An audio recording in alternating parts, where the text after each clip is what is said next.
taký menší technický oznam, tak ako v poslednom domácom zápase aj dnes je možnosť vyhrať pekné ceny v tombole, takže neváhajte, ak máte chuť zasúťažiť si, tak pri vstupe si viete zakúpiť tombolový listok. Čo sa týka cien, tou prvou budú mäsové výrobky, druhá cena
minúta stretnutia, tretí zásah domáci zaznamenal hráč číslom 16 Matej Makara.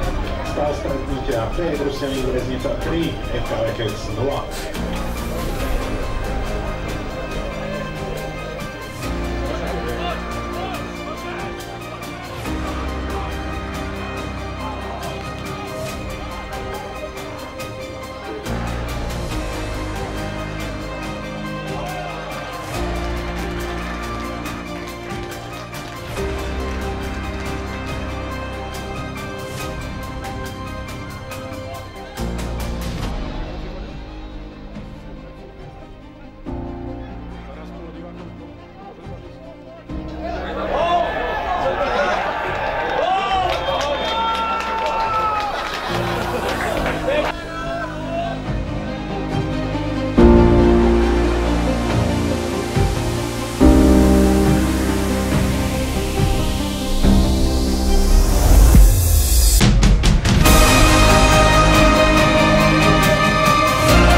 Východoslovenského futbalového zväzu, ktorom naši chlapci zvíťazili nad hostiami z FK Lekec 5-0.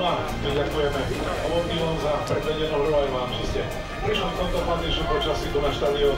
No a samozrejme vás pozývame na najbližší domáci zápas 17.5. o 17.00, kedy privítame Ičie. Ďakujeme ešte raz, prajeme vám príjemný zvyšok dňa a zase niekedy dovidenia.